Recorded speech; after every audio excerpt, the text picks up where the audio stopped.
Hello, and welcome back to Baby Elias's stories. We now return to The Fifth Elephant by Terry Pratchett. The final part, Part 17. It was the first coronation Vimes had attended.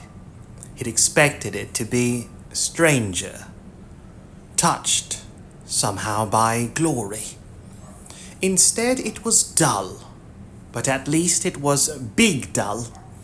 Dullness distilled and cultivated over thousands of years until it had developed an impressive shine, as even grime will if you polish it long enough. It was dull hammered into the shape and form of ceremony. It had also been time to test the capacity of the average bladder. A number of dwarves read passages from ancient scrolls. There were what sounded like excerpts from the Koboldian saga, and Vimes wondered desperately if they were in for another opera. But they were over after a mere hour. There were more readings from different dwarves. At one point, the king, who had been standing alone in the center of a circle of candlelight, was presented with a leather bag, a small mining axe, and a ruby.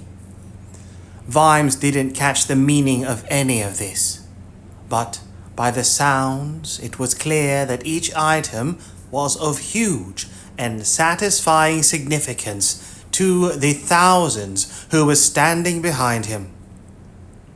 Thousands? No, there must be tens of thousands, he thought. The bowl of the cavern was full of tier upon tier of dwarves, maybe 100,000. And he was in the front row now. No one had said anything. The four of them had simply been led there and left, although the murmuring suggested that the presence of detritus was causing considerable attention. Senior, long-bearded and richly clothed dwarves were all around them. Someone was being taught something. Vimes wondered who the lesson was directed at. Finally, the scone was brought in, small and dull and yet carried by 24 dwarves on a large bier. It was laid reverentially on a stool. He could sense the change in the air of the huge cavern, and once again he thought, "There's no magic, you poor devils. There's no history. I'll bet my wages the damn thing was molded with rubber from a vat that had last been used in the preparation of Sonki's ever-sure dependables. And there's your holy relic for you." There were more readings, much shorter this time. Then the dwarves who had been participating in the endless and baffling hours withdrew from the center of the cavern, leaving the king looking as small and alone as the scone itself. He stared around him, and although it was surely impossible for him to have seen Vimes among the thousands in the gloom, it did seem that his gaze rested on the Ankh-Morpork party for a fraction of a second. The king sat down. A sigh began. It grew louder and louder, a hurricane made up of the breath of a nation. It echoed back and forth among the rocks until it drowned out all other sounds. Vimes had half expected the scone to explode, or crumble, or flash red hot, which was stupid, said a dwindling part of himself. It was a fake, a nonsense, something made in Ankh-Morpork for money, something that had already cost lives. It could not be real.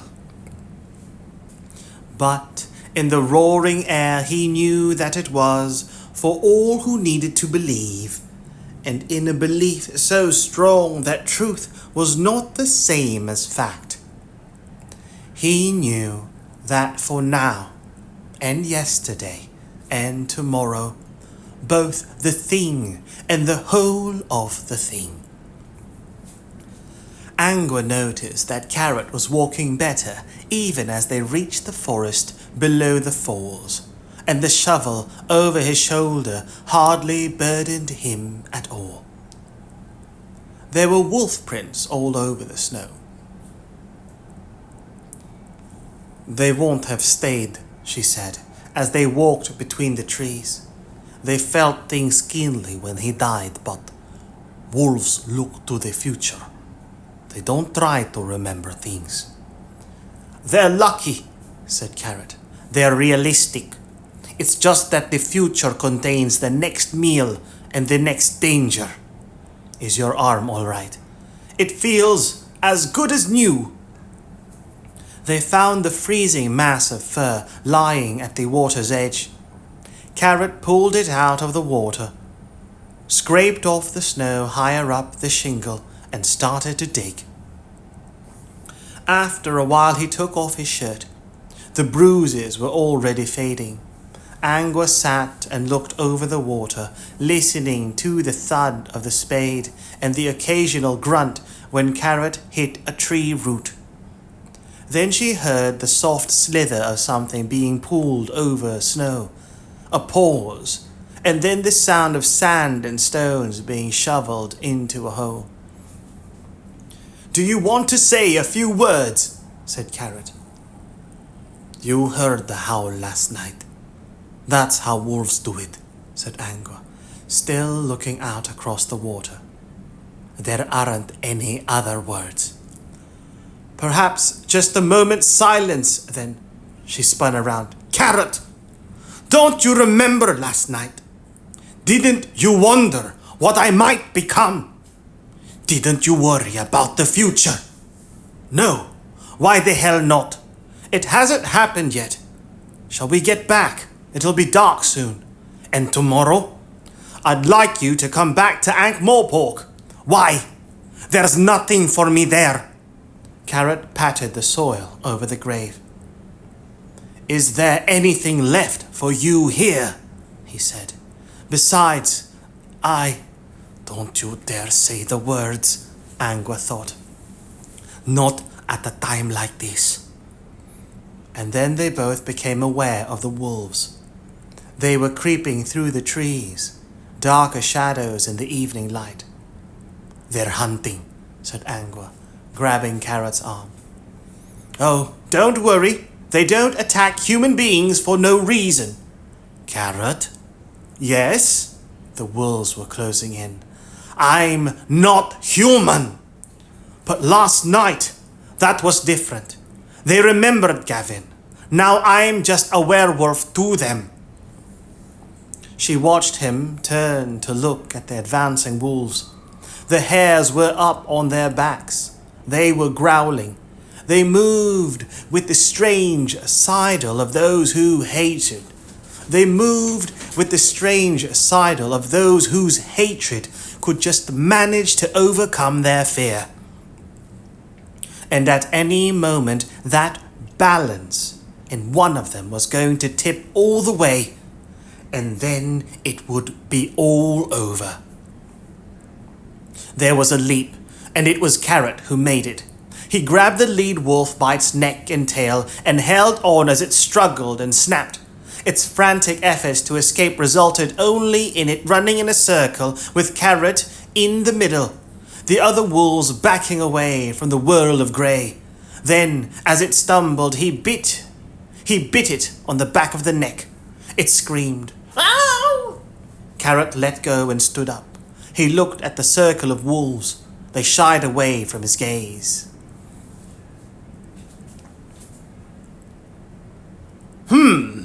He said. The wolf on the ground whined and got to its feet awkwardly. It tucked its tail between its legs and backed off, but it still seemed to be attached to Carrot by an invisible lead. Angua, said Carrot, still watching it carefully. Yes? Can you speak wolf? I mean, in this shape? A bit. Look, how did you know what to do? Oh, I've watched animals, said Carrot, as if that was an explanation. Please tell them. Tell them if they go away now, I won't harm them. She managed to bark out the words. It had all changed in such a tiny handful of seconds. Now Carrot wrote the script. And now tell them that although I'm going away, I may be back. What's the name of this one? He nodded at the cowering wolf. That's It's Wrong Meat, Angua whispered. He's the leader, now Gavin's gone. Then tell them that I'm quite happy that he should go on leading. Tell them all that. They watched her intently. She knew what they were thinking. He'd beaten the leader. It was all sorted out. Wolves did not have a lot of mental space for uncertainty. Doubt was a luxury for species that did not live one meal away from starvation. They still had a Gavin-shaped hole in their minds, and Carrot had stepped into it. Of course, it wouldn't last long, but it didn't need to. He always finds a way in, she thought. He doesn't think about it. He doesn't plot. He simply slides in. I saved him because he couldn't save himself, and Gavin saved him because he had some reason, and I'm almost certain that Carrot doesn't know how he manages to wrap the world around him. Almost certain.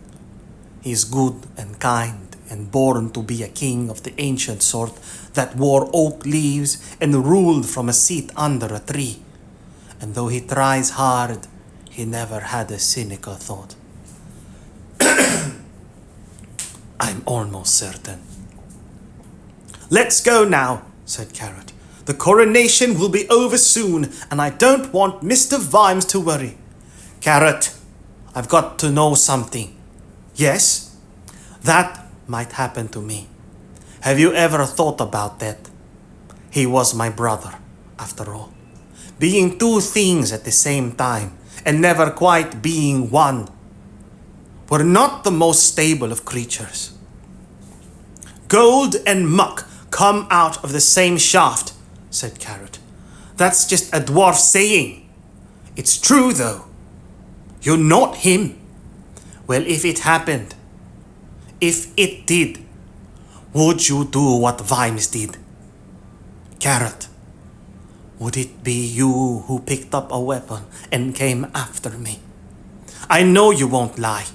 I've got to know. Would it be you? A little snow slid down from the trees. The wolves watched. Carrot looked up for a moment at the grey sky and then nodded. Yes, she sighed. Promise, she said. Vimes was surprised at how quickly the coronation became a working day. There was a flourish of echoing horns, a general flow of the crowd, and gradually a queue in front of the king. They haven't even given him time to get comfy, said Lady Sybil as they headed towards the exit. Our kings are working kings, said Sherry, and Vimes detected the pride in her voice. But now is the time when the king awards favors. A dwarf caught up with Vimes and tugged his cloak respectfully. The king wishes to see you now, your excellency, he said. There's an almighty queue! Nevertheless, the dwarf gave a polite cough. The king wishes to see you now, all of you. They were led to the front of the queue. Vimes felt many eyes boring into the small of his back. The king dismissed the previous supplicant with a regal nod as the Ankh-Morpork party was deftly inserted at the top of the line, supplanting a dwarf whose beard went down to his knees. The king looked at them for a moment, and then the internal filing system threw up a card. "Ah, it's yourselves, good as new," he said. "Now, what was it I was going to do? Oh, I remember. Lady Sybil," she curtsied. "Classically, we give rings at this time," said the king. "Between ourselves, many dwarves consider this a bit, well, bath salts, see? But I believe they are still welcome, and so this, Lady Sybil, is perhaps a token of things to come." It was a thin silver ring. Vimes was taken aback at this parsimony, but Sybil could accept a bunch of dead rats graciously. "Oh, how we normally give gold," the king went on. "Very popular, and of course you can sing about it. But this has rarity value, see? It is the first silver that has been mined in Uberwald in hundreds of years." "I thought there was a rule that," Vimes began. "I ordered the mines reopened last night," said the king pleasantly. "It seemed an auspicious time. We shall soon have ore for sale, Your Excellency. But if Lady Sybil doesn't get involved in the negotiations and bankrupt us, I, for one, shall be very grateful," the king added. "Miss Littlebottom, I see, has not graced us with a sartorial extravaganza today." Sherry stared. "You're not wearing a dress," said the king. "No, sire." "Although I do note a few unobtrusive touches of mascara and lipstick." "Yes, sire," squeaked Sherry, on the point of death through shock. "That's nice.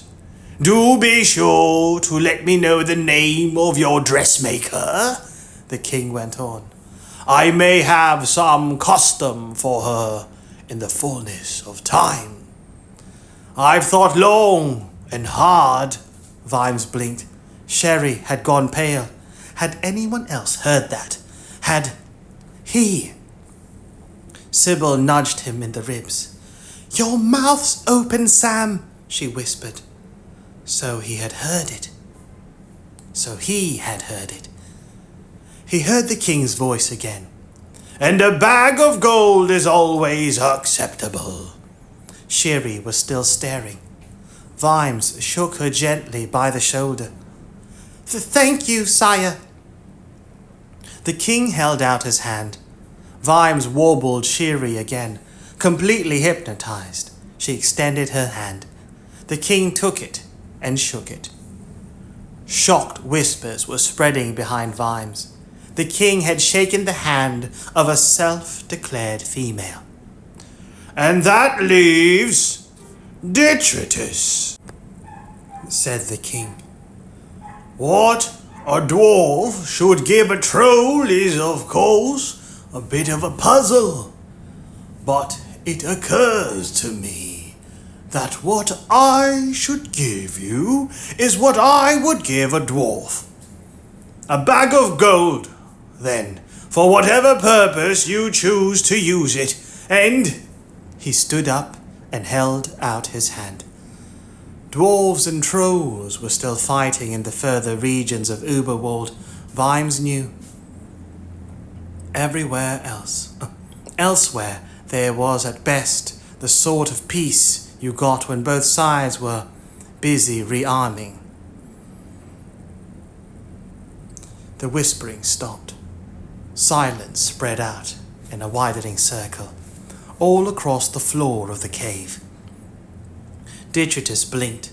Then he took the hand very carefully, trying not to crush it. The whispering started again. And this time, Vimes knew it'd go for miles.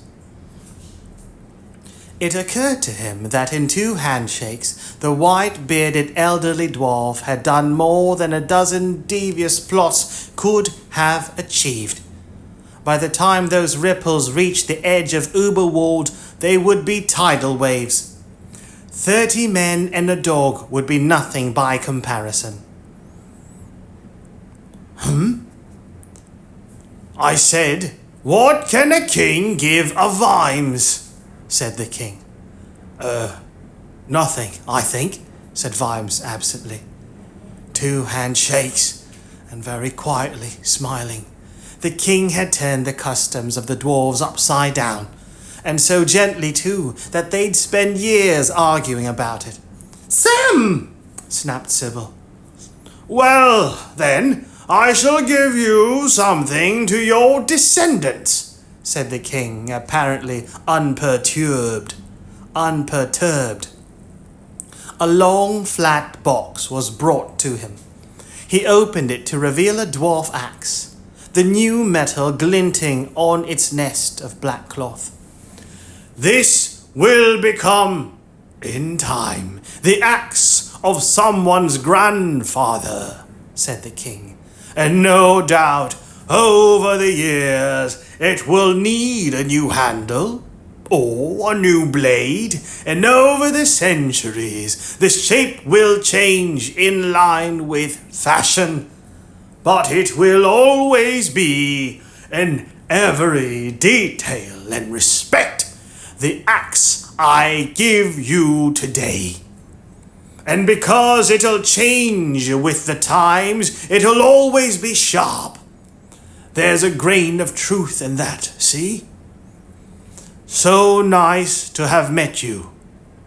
Do enjoy your journey home, Your Excellency. The 4 were silent in the coach back to the embassy. Then Sherry said, "The king said." "I heard," said Vimes. "That was as good as saying that he is a Things are going to change," said Lady Sybil. "That's what the king was saying." "I never shook hands with no king before," said Detritus. "No dwarf either, come to that." "You shook hands with me once," said Sherry. "Watchmen don't count," said Detritus firmly. "Watchman is watchman." "I wonder if it'll change anything," said Lady Sybil. Vimes stared out of the window. It'd probably make people feel good, he thought. But trolls and dwarves had been fighting for centuries. Ending that sort of thing took more than a handshake. It was just a symbol. On the other hand, the world wasn't moved by heroes or villains, or even by policemen. It might as well be moved by symbols. All he knew was that you couldn't hope to try for the big stuff, like world peace and happiness, but you might just about be able to achieve some tiny deed that'd make the world, in a small way, a better place. Like shooting someone. "I forgot to say that I thought it was very kind of you, Sherry," said Lady Sybil. "Yesterday, when you comforted Dee." She would have had me killed by the werewolves," said Vimes. He felt this was a point worth making. "Yes, of course, but it was kind anyway," said Sybil. Sherry looked at her feet, avoiding Lady Sybil's gaze. Then she coughed nervously and pulled a small piece of paper out of her sleeve, which he handed wordlessly to Vimes. He unfolded it. She gave you these names, he said. Some of these are very senior dwarves in Ankh-Morpork. Yes, sir, said Sherry. She coughed again. I knew she wanted to talk to, and I suggested a few things she might like to talk about. Sorry, Lady Sybil. It's very hard to stop being a copper. I worked that one out a long time ago, said Sybil. You know, said Vimes, to break the silence. If we leave at first light tomorrow, we could be through the pass before sundown. And it was a comfortable night, somewhere in the depths of the feather mattress. Vimes awoke a couple of times and thought he could hear voices. Then he sank back into the softness and dreamt of warm snow. He was shaken awake by detritus. It's getting light, sir. And there's a eagle and a young man out in the hall, said detritus. He got a big jar full of noses and a rabbit covered in ears. Vimes tried to get back to sleep. Then he sat bolt upright. What? It's all covered in ears, sir. You mean one of those rabbits with big floppy ears? You better come and see this rabbit, sniffed the troll. Vimes left Sybil wallowing in sleep, pulled on his dressing gown, and pattered barefoot down to the freezing hall. An eagle was waiting anxiously in the middle of the floor. Vimes was getting the hang of eagle recognition. Footnote 22. The key was in the pattern of scars. End footnote 22. And this was a new one.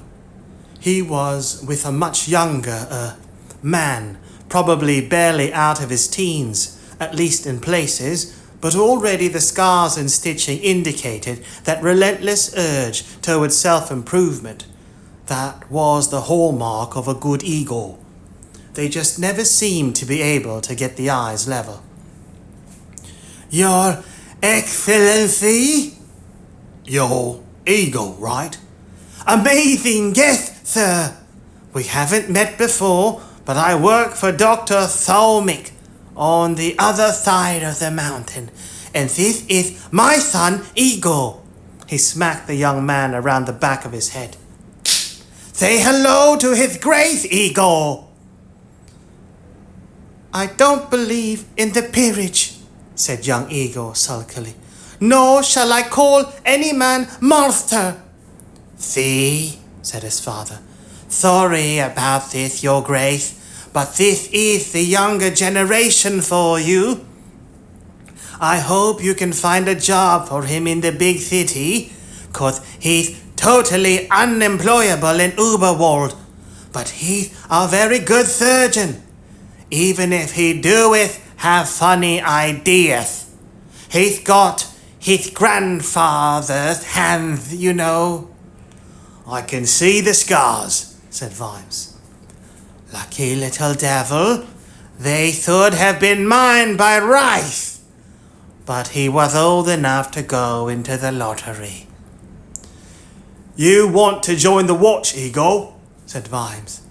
Yes, sir. I believe Ankh-Morpork is where the future lies, sir. His father leaned closer to Vimes. We don't mention his slight speech impediment, master, he whispered. Of course, it counts against him here, you know, in the ego bussiness, but I'm sure people will be kind to him in Ankh-Morpork. Yes, indeed, said Vimes, removing his handkerchief and absent-mindedly dabbing his ear. And, this rabbit? He's eerie, sir, said young Eagle. Good name. Good name. Is that why he's got human ears all over his back? Early experiment, sir. And, the noses? There were about a dozen of them in a large screw-top pickle jar, and they were just noses. Not cut off anyone, as far as Vimes could see. They had little legs and were jumping hopefully up and down against the glass, like puppies in a pet shop window. He thought he could hear faint wee noises. "The wave of the future, sir," said young Eagle. "I grow them in special vats. I can do eyes and fingers too." "But they've got little legs!" "Oh, they wither off in a few hours after they're attached, sir. And they want to be useful, my little noses. Bio-artificing for the next century, sir. None of that outmoded cutting up of old bodies." His father smacked his head again. You see? Where's the point in that? Wastrel! I hope you can do something with him, master, because I've just about given up. Not worth breaking down for Paris, as we say. Vimes sighed. Still, losing small extremities was a daily hazard in the watch, and the lad was, after all, an eagle. It wasn't as if there were any normal people in the watch. He could afford to put up with a nose breeder in exchange for surgery that didn't involve screaming and buckets of boiling pitch. He indicated a box beside the young man. It was growling and rocking from side to side. "You haven't got a dog too, have you?" he said, trying to make it sound like a joke. "That's my tomatoes," said young Eagle. "A triumph of modern eagling. They grow enormously." "Only because they viciously attack all other vegetables," said his father. "But I'll say this for the lad, master. I've never known anyone like him for really tiny stitching." All right. He sounds the man I'm looking for," said Vimes. "Or close, at least. Take a seat, young man. I just hope there's going to be room in the coaches." The door to the yard swung open, blowing in a few snowflakes, and Carrot, who stamped his feet. "A bit of snow overnight, but the road looks open," he said. "They say there's a really big one due tonight, though, so we... Oh, good morning, sir." "You're fit enough to travel," said Vimes. "We both are," said Angua. She crossed the hall and stood next to Carrot. Once again, Vimes was aware of a lot of words that he hadn't heard. A wise man didn't make enquiries at a time like this. Besides, Vimes could feel the cold coming up through his feet. He reached a decision. "Give me your notebook, Captain," he said. They watched him scribble a few lines. "Stop at the Clacks Tower and send a message on to the yard," he said, handing it back to Carrot. "Tell them you're on the way. Take young Eagle here with you and get him settled in, okay? And make a report to his lordship."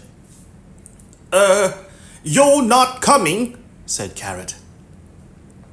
"Her ladyship and I will take the other coach," said Vimes. "Or by a sleigh. Very comfy things, sleighs. And we'll just take it a little easier. We'll see the sights. We'll dawdle along the way. Understand?" He saw Angua smile and wondered if Sybil had confided in her. "Absolutely, sir," said Carrot. "Oh, and go along to Burleigh and Strong in the Arms. Order a couple of dozen of everything off the top of their small arms catalogue. and get them on to the next mail coach due to Beyonk for the personal attention of Captain Tantony. The mail coach rate will be very expensive, sir, Carrot began. I didn't want you to tell me that, Captain. I wanted you to say, yes, sir. Yes, sir. And ask at the gate about 3 gloomy biddies who live in a big house near here. It's got a cherry orchard. Find out the address, and when you get back, send them 3 coach tickets to Ankh-Morpork. Right, sir. Well done. Travel safely. I'll see you in a week or 2. 3 at the outside. All right? A few minutes later, he stood shivering on the steps, watching the coach disappear into the crisp morning. He felt a pang of guilt, but it was only a little pang. He gave every day to the watch, and it was time, he thought, for it to give him a week, or 2, 3 at the outside. In fact, he realized as pangs went, it was barely a ping, which was, he recalled, a dialect word for water meadow. Right now, he could see a future, which was more than he'd ever had before. He locked the door, click, and went back to bed.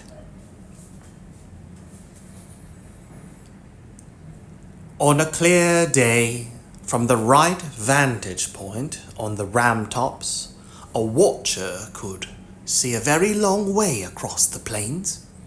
The dwarves had harnessed mountain streams and built a staircase of locks that rose a mile up from the rolling grasslands, for the use of which they charged not just a pretty penny, but a very handsome $1.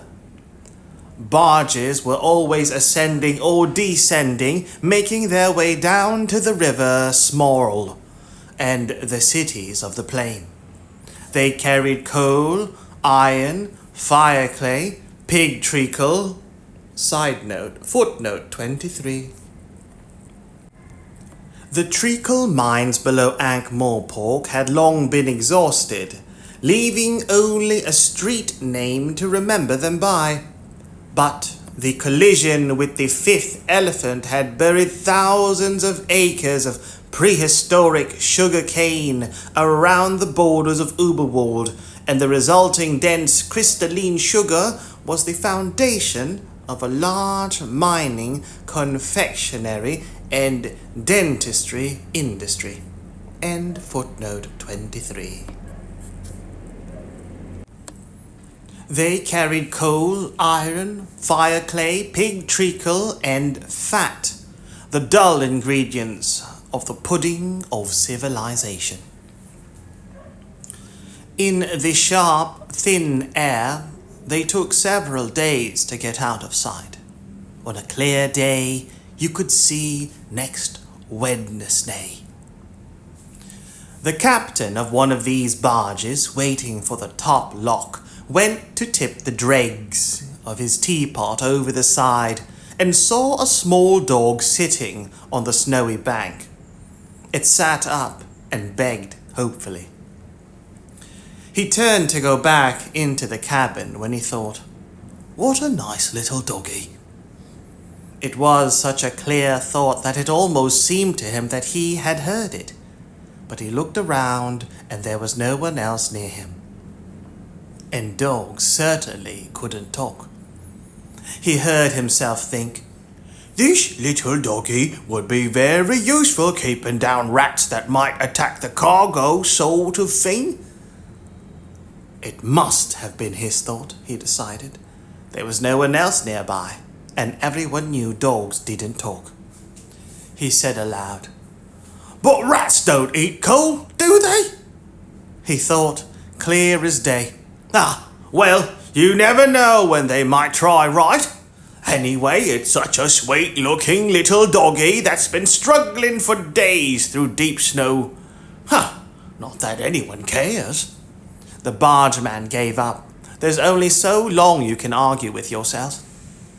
10 minutes later, the barge was on the long drop to the plains with a small dog sitting at the prow, enjoying the breeze. On the whole, thought Gaspard, it was always best to look to the future. Nobby Nobbs had made himself a shelter up against the wall of the watch house and was gloomily warming his hands when a shadow loomed over him. "What are you doing, Nobby?" said Carrot. "Huh? Captain?" "There's no one on the gates. There's no one on patrol. Didn't anyone get my message? What's happening?" Nobby licked his lips.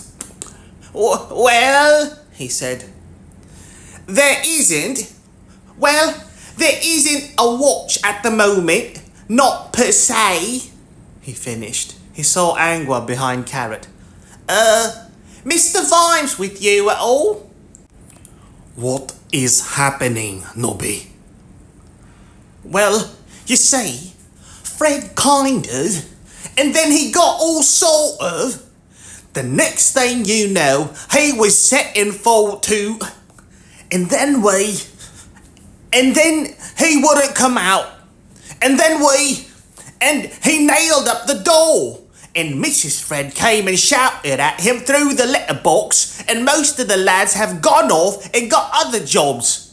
And now there's just me and Dorful and Reg and Washpot, and we come here turn and turn about, and we shove food through the letterbox for him. And that's it, really." "Can we have that again with the gaps filled in?" said Carrot. This took considerably longer. There were still gaps. Carrot forced them open. "I see," he said at last.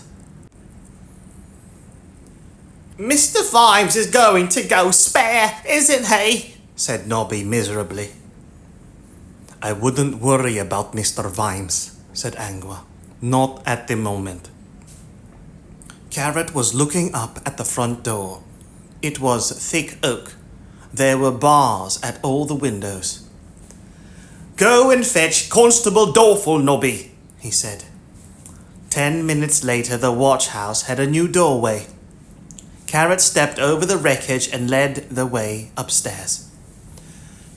Fred Cullen was hunched in the chair, staring fixedly at one solitary sugar lump. "Be careful," whispered Angua. "He might be in a rather fragile mental state." "That's very likely," said Carrot. He leaned down and whispered. "Fred?" murmured Cullen. "On your feet, Sergeant! Am I hurting you? I ought to be. I'm standing on your beard. You've got 5 minutes to wash and shave and be back here with shining morning face. On your feet, to the washroom, about at turn, at the double. 1, 2, 1, 2. It seemed to Angua that no part of Fred Cullen above the neck, except maybe for his ears, was involved in what happened next. Fred Cullen rose at attention, executed a thudding about turn, and doubled out of the door. Carrot spun around towards Nobby. "You too, Corporal!" Nobby, trembling with shock, saluted with both hands at once and ran after Cullen. Carrot went over to the fireplace and poked at the ash. "Oh dear," he said. "All burnt?" said Angua. "I'm afraid so." "Some of those heaps were like old friends." "Well, we'll find out if we've missed anything important when it starts to smell," said Carrot. Nobby and Cullen appeared again, breathless and pink. There were a few bits of tissue stuck on Cullen's face where the shaving had been too enthusiastic. But he was nevertheless looking better. He was a sergeant again. Someone was giving him orders. His brain was moving. The world was the right side up once more. "Fred?" said Carrot. "Yes, sir." "You've got a bit of bird doings on your shoulder." "I'll see to that right now, sir," said Nobby, leaping sideways. He dragged a handkerchief from his pocket, spat on it, and rubbed hurriedly at Cullen's temporary pip. "All gone now, Fred," he said. "Well done," said Carrot. He got up and went over to the window. It did not, in fact, offer much in the way of a view, but he looked out of it as if he could see to the end of the world. Colin and Nobby shifted uneasily. Right now they did not like the sound of silence. When Carrot did speak, they blinked as if struck in the face by a cold flannel. "What I believe there has been here," he said, "is a confused situation." That's right, said Nobby quickly. "We was very confused, Fred." He jabbed Fred Cullen with his elbow, waking him from a reverie of terror. Right. Oh, yeah, confusion," he mumbled. "And I'm afraid I know where the blame ultimately lies," Carrot went on, still apparently engrossed in the spectacle of a man sweeping the opera house steps. In the silence, Nobby's lips moved in prayer. Only the whites of Fred Cullen's eyes could be seen. "It was my fault," said Carrot. "I blame myself. Mr. Vimes left me in charge, and I rushed off with no thought of my duty and put everyone in an impossible position." Fred and Nobby were both wearing the same expression. It was the face of a man who has seen the light at the end of the tunnel, and it has turned out to be the twinkle of the Ferry of Hope. "I feel almost embarrassed to ask you to get me out of this pit I have dug for myself," said Carrot. "I can't imagine what Mr. Vimes is going to say." The light at the end of the tunnel winked out for Fred and Nobby.